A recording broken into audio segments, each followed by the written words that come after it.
sasabihin mo na yung mga justices ay tuta ng Duterte, that is bad mouthing. At naniniwala ako na may mga abogado na mai-cite in contempt. Asahan ninyo, itakukulong yan sa Supreme Court. Anong meron dito sa Supreme Court? Yan na.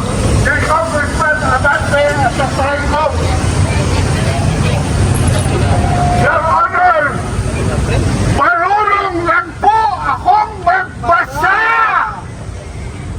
At yan mga kabansa, ang huwag niyong kalilimutan na hindi dahil kayo ay abogado, wala na rin kayong karapatang pagtao. Hindi dahil ikaw ay abogado, tama ang ginagawa mo. Hindi dahil ikaw ay abogado, marunong ka na sa lahat ng bagay. Eh bakit dito sa simpleng-simple na issue, maraming abogado, mga dating mataas na hurado ng Supreme Court, ang mukhang mali ang pananaw ukol sa batas. Bakit po? Simple lamang ang issue dito sa impeachment ni Sara Duterte. Ito ba ang una o pang-apat na kaso na sinumite sa mababang kapulungan para i-konsidera na maging resolusyon at ito ang iaakit sa Senado? 1, 2, 3, 4. Marunong ba kayong magbilang? Pang-apat ho ang isinumite sa Senado. Anong ginawa ko sa tatlo? Minotball. Nilagay ho sa filing cabinet. Pero klaro-klaro, ultimo, sa House Rules, sa first, a verified complaint must be submitted. Anong ibig sabihin ng verified? Isang kasulatan na nagbaulay ng mga issue at mga argumento at ito sinumpahan sa harapan lang ng isang notaryo. At kalakip ang ebidensya. That is a verified complaint. Second, itong verified complaint must be endorsed by a member of the lower house. Number 3, this must be received by the Secretary General's office and endorsed to the Speaker of the House for scheduling for the plenary, and it must be endorsed to the Committee on Justice within 10 days. Ito po ba ay verified complaint? Ito pang-apat? Yung pang-una, pangalawa, at pangatlo? Yung po ng akbayan ay verified complaint. 1, check. Ito po ba ay in-endorse ng isang membro ng mababang kapulungan? 2 checks. Ito ba ay tinanggap ng Secretary General? 3 checks. Ito ba ay pinakita ng Secretary General sa Speaker?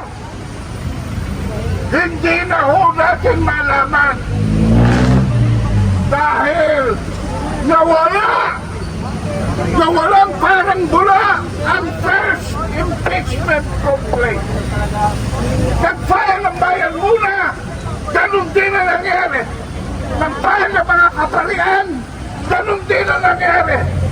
Tapos, matapos ang ilang buwan, magic, may pangapa. At ang bawat pirma, ang mahal, ang halaga sa taxpayers ng Pilipinas. Di umano, 150 milyones na mga proyekto. At yan hindi akin. Yan ay kay Toby Champo. Siya nagspunyag yan. So, tinanggap ba? Team, initiated ba yung unang reklamo? Of course! Marunong ba kayong magbasa? Marunong ba kayong magbilang? Alam po ninyo, ultimong Diyos, makikilala ng kanyang nilalang sa pamamagitan lamang ng pagbabasa. Eh yung pangbatas, kung ang Diyos ay makikilala ninyo sa pamamagitan ng pagbabasa ng Biblia at Scriptura, yung pagbabasa ng batas, hindi nyo maiintindihan, kailangan pang maging abogado pa kayo! Korte Suprema! Ibang laban! Korte Suprema! Ibang laban! Rule of law! Ibang laban! Laring katog! Asunod! Ayun ang sabi niya. Maraming salamat po. Maraming salamat kay Kaado Paglinawan. Ngayon naman po, bago si Chairman Cardema ng Duterte Youth Party ay isang abogado na may matino na pananaw hinggil sa katarungan at demokrasya. Walang iba kundi si Atty. Garing. Yes, galing mo si Atty. Galing. Maraming salamat, Casa Ellis. No? Bago pa po ilabas ng Korte Suprema ang kanyang decision declaring the articles of impeachment unconstitutional, sinasabi ko na impeachment is already dead. Ano ba? Under Article 11, Section 5 of the Philippine Constitution, meron po tinatawag na 1-year ban. Ibig sabihin, pag nag-file na ng isa, ano ba, hindi na pwede yung susunod kasi in violation of the 1-year ban. And the other parties are viewing. Hindi raw yun proceedings. Mali po yun. Kasi yung proceedings, kasama po yung pagpapile. Yun po ang starting point ng isang proceeding. Kaya sinasabi ko, kung hindi madidetermine ng Korte Suprema ang jurisdiction, anong saysay ng trial? Di ba ba? Ang hindi po naiintindihan ng iba, kinakailangan mo nang ma-acquire ng jurisdiction ang impeachment court. Sapagkat yung pong jurisdiction, yun po ang authority para makapag-proceed ka ng trial. Otherwise, kung walang jurisdiction, anong saysay ng trial? That is an exercise in futility. So, tignan po ninyo, ano? Article 11, Section 5 of the Philippine Constitution, sinasabi na violate yung 1-year ban.